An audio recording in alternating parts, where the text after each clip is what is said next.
ಬಳ್ಳಾರಿಯ ಬಳಿಕ ಈಗ ಚಿಕ್ಕಬಳ್ಳಾಪುರದಲ್ಲೂ ಕೂಡ ಬ್ಯಾನರ್ ವಿಚಾರವಾಗಿ ಕಿಚ್ಚು ಹತ್ತು ಬಿಟ್ಟಿದೆ.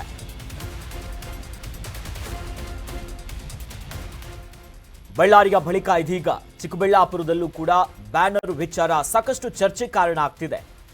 ಪೌರಾಯುಕ್ತೆಯ ಮೇಲೆ ಕೈ ಮುಖಂಡನ ಗೂಂಡಾಗಿರಿ ಗೊತ್ತಾಗ್ತಿದೆ. ನಗರಸಭೆಯ ಪೌರಾಯುಕ್ತಿಗೆ ಜೀವ ಬೆದರಿಕೆಯನ್ನ ಹಾಕಿರೋ ಆರೋಪ ಇದೆ. ಅವಾಚ್ಯವಾಗಿ ಅಶ್ಲೀಲ ಶಬ್ದಗಳಿಂದ ನಿಂದಿಸಿ ಜೀವ ಬೆದರಿಕೆಯನ್ನ ಒಡ್ಲಾಗಿದೆ. ಪೌರಾಯುಕ್ತಿಗೆ ಬೆಂಕಿ ಹಚ್ತೀನಿ, ದಂಗೆ ಮಾಡಿಸ್ತೀನಿ, ಚಪ್ಪಲಿಯಲ್ಲಿ ಹೊಡಿಸ್ತೀನಿ ಅನ್ನೋದಾಗಿ ಕೈ ಮುಖಂಡ ಆವಾಜ್ ಹಾಕಿದ್ದಾನೆ. ಬ್ಯಾನರ್ ಅನ್ನ ತೆಗೆಸಿದ್ದಕ್ಕೆ ನಗರಸಭೆಯ ಪೌರಾಯುಕ್ತಿಗೆ ಆವಾಜ್ ಹಾಕಲಾಗಿದೆ. ಶಿಡ್ಲಘಟ್ಟ ನಗರಸಭೆಯ ಪೌರಾಯುಕ್ತಿಯಾಗಿರುವಂತ ಅಮೃತಾ ಗೌಡಗೆ ಧಮಕಿಯನ್ನ ಹಾಕಿದ್ದಾರೆ. ನೋಡಿ ಎಂತೆಂಥವ್ರು ಇರ್ತಾರೆ ಅಂತ. ಕಾಂಗ್ರೆಸ್ಸಿನ ಮುಖಂಡ ಗೂಂಡಾಗಿರಿ ಮಾಡ್ತಿರೋದು ಗೊತ್ತಾಗ್ತಿದೆ. ಇತ್ತೀಚೆಗಷ್ಟೇ ಬಳ್ಳಾರಿಯಲ್ಲಿ ಬ್ಯಾನರ್ ಅನ್ನ ತೆರವು ಮಾಡಿ ಎಂಥ ದೊಡ್ಡ ಕ್ರಾಂತಿ ಆಗಿತ್ತು, ಗಲಾಟೆಗಳಾಗಿತ್ತು, ಗುಂಡಿನ ಶಬ್ದಗಳು ಮಾರ್ದನಿಸುವವರೆಗೂ ಹೋಗಿತ್ತು. ಸದ್ಯ ಇದೇ ರೀತಿಯಾಗಿ ನಗರಸಭೆಯ ಪೌರಾಯುಕ್ತೆ ದೃಶ್ಯದಲ್ಲೂ ಗಮನಿಸಬಹುದು. ಇವರಿಗೆ ಈಗ ಜೀವ ಬೆದರಿಕೆ, ಅಶ್ಲೀಲ ಪದ ಬಳಕೆ ಮಾಡಿ ಅವರು ನಿಂದಿಸಿ ಅವಾಚ್ಯವಾಗಿ ಹೇಳಿರೋದು. ಪೌರಾಯುಕ್ತೆಯವರು ಬೆಂಕಿ ಹಚ್ತೀನಿ, ನಿಮ್ಗೆ ದಂಗೆ ಮಾಡಿಸ್ತೀನಿ, ಚಪ್ಪಲಿಲ ಹೊಡಿತೀನಿ ಅನ್ನೋದಾಗಿಯೂ ಕೂಡ ಕಾಂಗ್ರೆಸ್ಸಿನ ಮುಖಂಡ ಆವಾಜ್ ಹಾಕಿದಾನಂತೆ. ಏನ್ರಿ ಇದು? ಬ್ಯಾನರ್ ಅನ್ನ ಅಳವಡಿಸಲಾಗಿತ್ತು.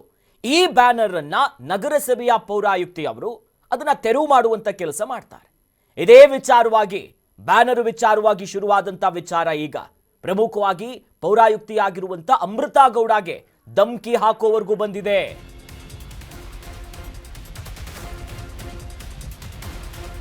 ಅಮೃತಾ ಗೌಡ ಅವರಿಗೆ ಆವಾಜನ್ನ ಹಾಕಿರೋದು ರಾಜೀವ್ ಗೌಡ.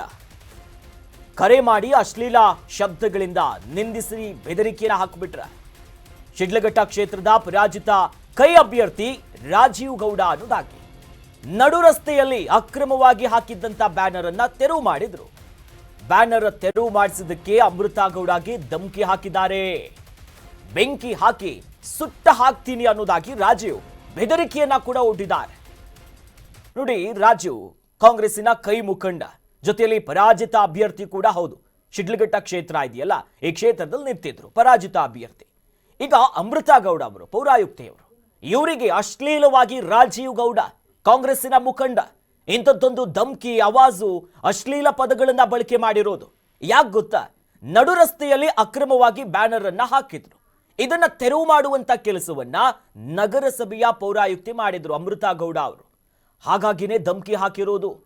ಯಾವ ಲೆವೆಲ್ಗೆ? ಚಪ್ಪಲಿಲಿ ಹೊಡಿತೀನಿ, ಸುಟ್ಟ ಹಾಕ್ತೀನಿ, ಈ ರೀತಿಯಾಗಿ ಅಶ್ಲೀಲ ಪದಗಳನ್ನ, ಅವಾಚ್ಯ ಶಬ್ದಗಳನ್ನ ಬಳಸಿ ಕಾಲ್ ಮಾಡಿ ಬೆದರಿಕೆಯನ್ನ ಒಡ್ಡಿದ್ದಾರೆ. ಇಂಥವರೆಲ್ಲ ಗೆದ್ರೆ ಉದ್ಧಾರ ಮಾಡ್ತಾರ ನಾಡನ್ನ. ಮತ್ತೊಂದು ಅಪ್ಡೇಟ್ ಇದೆ, ಗಮನಿಸ್ತಾ ಹೋಗೋಣ. ಇನ್ನು ಅಧಿಕಾರಿಗೆ ರಾಜೀವ್ ಗೌಡ ಹಿಂಗ ಮಾತನಾಡೋದು, ಯಾರಿಗೂ ಕೂಡ ಹೀಗೆ ಮಾತನಾಡಬಾರ್ದು. ಪೌರಾಯುಕ್ತಿಗೆ ಹೀಗೆ ಮಾತನಾಡಿದ್ರೆ ಹೆಂಗ ಸ್ವಾಮಿ? ನೋಡಿ, ರಾಜೀವ್ ಗೌಡ ಕಾಂಗ್ರೆಸ್ ಮುಖಂಡನ ಅಥವಾ ರೌಡಿನ?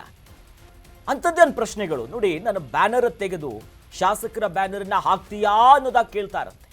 ಸ್ಥಳೀಯ ಶಾಸಕ ರವಿಕುಮಾರ್ ಬ್ಯಾನರ್ ಅನ್ನ ಕಟ್ಟುತ್ತೀಯಾ ನೀನು ಅನ್ನೋದಾಗಿ ಈ ರೀತಿಯಾಗಿ ಏಕವಚನದಲ್ಲೆಲ್ಲ ಪರೋಕ್ಷವಾಗಿ ಸಚಿವ ಡಾಕ್ಟರ್ MC ಸುಧಾಕರ್ಗೂ ಕೂಡ ನಿಂದನೆಯನ್ನ ಮಾಡಿದ್ದಾರೆ. ಕಾಂಗ್ರೆಸ್ ಮುಖಂಡ ರಾಜೀವ್ ಗೌಡನಿಂದ ಜೀವ ಬೆದರಿಕೆ ಕೂಡ ಬಂದಿದೆ. ಬೆದರಿಕೆಗೆ ಈಗ ಭಯದಲ್ಲಿದ್ದಾರೆ ನಗರಸಭೆಯ ಅಧಿಕಾರಿಗಳು, ಸಿಬ್ಬಂದಿಗಳು. ನೋಡಿ, ಯಾಕೆ ಭಯ ಪಡಬೇಕು? ಏನು ಕಾಂಗ್ರೆಸ್ ಸರ್ಕಾರ ಇಂಥ ಮುಖಂಡರಿಗೆ, ಇಂಥವರಿಗೆಲ್ಲ ಸಾಥ್ ಕೊಡ್ತಾರ? ಆತ ಮುಖಂಡನ ಮತ್ತೇನಾತ? ಪರಾಜಿತ ಅಭ್ಯರ್ಥಿ ಹೌದು, ಕಾಂಗ್ರೆಸ್ಸಿನ ಮುಖಂಡ ಆತ. ಆದರೆ ಬ್ಯಾನರ್ ಅನ್ನ ತೆರವು ಮಾಡಿರುವಂತ ವಿಚಾರಕ್ಕೆ ಈ ರೀತಿಯಾಗಿ ವರ್ತನೆಯನ್ನ ತೋರಿದ್ದಾನೆ. ನೋಡಿ, ಆತ ಏನೇನು ಮಾತನಾಡಿದ್ದಾನೆ, ರಾಜೀವ್ ಗೌಡನ ಮಾತು, ಅಶ್ಲೀಲ ಪದಗಳು, ಹೇಗೆ ಬೆದರಿಕೆ ಹಾಕಿದ್ದಾನೆ, ಆ ಸಂಬಂಧ ಒಂದು ಆಡಿಯೋ ಕೂಡ ಇದೆ, ಎಕ್ಸ್ಕ್ಲೂಸಿವ್ ಆಗಿ ಲಭ್ಯ ಆಗಿದೆ. ಬನ್ನಿ ಕೇಳ್ಕೊಂಡ್ ಬರೋಣ. ಹಲೋ ಮೇಡಮ್, ಅದು ಬ್ಯಾನರ್ ಬಿಚ್ಚಕ್ಕೆ ಹೇಳಿದ್ರಾ? ಇಲ್ಲ ಸರ್, ಅದು ಒಂದ್ ಬ್ಯಾನರು ಆ ರೋಡ್ ಕೋಟೆದಲ್ಲಿ ಮಧ್ಯದಲ್ಲಿ ಹಾಕ್ಬಿಟ್ಟಿದ್ರಂತೆ. ಅದೇನೋ ಗಾಡಿಗಳಿಗೆ ಗುದ್ಕೊಂಡು ಹೋಗ್ಬಿಟ್ಟಿದ್ದಾರೆ, ಅವ್ರು ಯಾರೋ ಪಬ್ಲಿಕ್ ಕಂಪ್ಲೇಂಟ್ ಮಾಡ್ತಾ ಇದ್ರು ಅನ್ಬಿಟ್ಟು ನಾನು ಅಪ್ಸರ್ ಅವ್ರಿಗೆ ಹೇಳಿದ್ದೆ, ಸರ್ ಒಂಚೂರು ಸೈಡ್ ಅಲ್ಲಿ ಕಟ್ಕೊಳಕ್ ನಮ್ ಬ್ಯಾನರ್ ಏನೋ ಬಿಚ್ಚಿದಿರಿ ಅಂತಂದ್ರೆ ಬಂದ್ ಬೆಂಕಿ ಹಚ್ಚಿಬಿಡ್ತೀನಿ ಅಷ್ಟು ಹೇಳಿದೀನಿ. ನಾನು ಇನ್ನ ಒಳ್ಳೆತನ ನೋಡಿದೀನಿ, ಕೆಟ್ಟತನ ನೋಡಿಲ್ಲ ಸರ್. ಒಂದ್ ನಿಮಿಷ, ಬ್ಯಾನರ್ ಬಿಚ್ಬಿಟ್ಟದು ಆಫೀಸ್ ಅಲ್ಲಿ ಇದೆ ಸರ್, ಅದನ್ನ ಮಧ್ಯದಲ್ಲೆಲ್ಲ ಕಟ್ಟಿದ್ದಾರೆ, ಆಕ್ಸಿಡೆಂಟ್ ಆಗಿದೆ ಅಂತೆ. ತರ ತಿಳ್ಕೊಂಬೇಡಿ ನನ್ಗೆ ಸರ್. ಒಂದ್ ನಿಮಿಷ ಕೇಳಿ, ಅದು ಆಕ್ಸಿಡೆಂಟ್ ಆಗಿದೆ ಸರ್, ಪಬ್ಲಿಕ್ ಇಂದ ಕಂಪ್ಲೇಂಟ್ ಬಂದಿದೆ. ಕಂಪ್ಲೇಂಟ್ ಬಂದ್ರೆ ಬ್ಯಾನರ್ ಹೆಂಗ್ ಕೀಳ್ತೀರಿ? ಬ್ಯಾನರ್ ಕಿತ್ತಿಲ್ಲ ಸರ್, ತೆಗ್ಬಿಟ್ಟು ಅದು ಆಫೀಸ್ ಅಲ್ಲಿ ಇಟ್ಟಿದ್ದಾರೆ. ನಾನು ಯಾವನ್ ಬಿಚ್ಚಿ ಸರಿ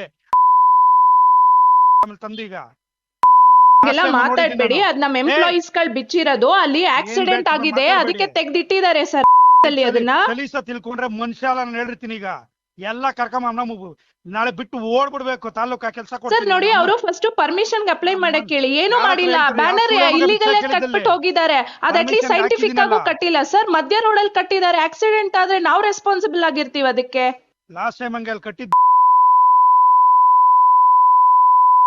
ಈಗ ಹೇಳ್ತಾ ಇದೀನಿ, ಒಳ್ಳೆ ತರವಾಗಿದ್ರೆ ಸರಿ, ಏನಿಲ್ಲ ಡಿಫರೆನ್ಸ್ ಒಂದ್ ಸೆಕೆಂಡ್ ಕೆಲಸ ಮಾಡಕ್ಕಾಗಲ್ಲ. ನೋಡಿ ಸರ್, ನೀವು ಕರೆಕ್ಟ್ ಆಗಿ ಮಾತಾಡಿ ಸರ್. ಇಲ್ಲಿ ಎಂಪ್ಲಾಯೀಸ್ ಗಳ ಮೇಲೆ everybody has a responsibility.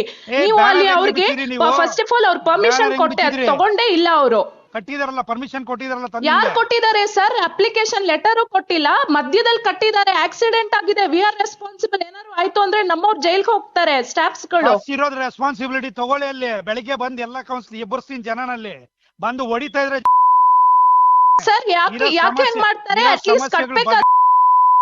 Circle middle ಅಲ್ಲಿ ಕಟ್ಟಿದ್ರೆ ಯಾರು ರೆಸ್ಪಾನ್ಸಿಬಿಲಿಟಿ ತಗೋತಾರೆ? ಅದನ್ನ ಇದೆಯಾ ನಿಮ್ಗೆ? ಎಲ್ಲ 31 ವಾರ್ಡ್ ಏನೇನು ಸಮಸ್ಯೆಗಳಿದೆ, ಬೆಳಗ್ಗೆ ಎಲ್ಲ ವಾರ್ಡಿಂದ ಎಬ್ಬರ್ಸ್ತೀನಿ ದಂಗೆನ ಹೆಂಗಿರುತ್ತೆ ಅಂತ ತೋರಿಸ್ತೀನಿ ಏನು ಅಂತ ಮನುಷ್ಯ. ಆಮೇಲೆ ಬೆಳಗ್ಗೆ 31 ವಾರ್ಡಿಂದ ಕರೆಸ್ತೀನಿ.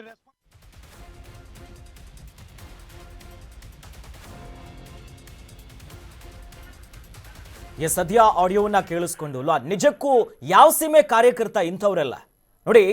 ಒಬ್ಬ ಸರ್ಕಾರಿ ನೌಕರರಿದ್ದಾರೆ, ಮಹಿಳೆ ಇದ್ದಾರೆ, ಬಾಯಿಗೆ ಬಂದಾಗೆ ದಂಗೆ ಏಳಿಸ್ತೀನಿ, ಅವಾಚ್ಯ ಶಬ್ದ, ಆ ಬೀಪ್ ಪದಗಳ ಬಳಕೆನ ನಾವು ಜನರ ಮುಂದೆ ತೋರ್ಸೋಕ್ಕಾಗಲ್ಲ. ಆದ್ರೆ ಅದನ್ನ ಕೇಳಿಸ್ಕೊಂಡ್ರೆ ಇಂಥ ಮುಖಂಡರು ಬೇಕಾ, ಇಂಥವ್ರು ಬೇಕಾ?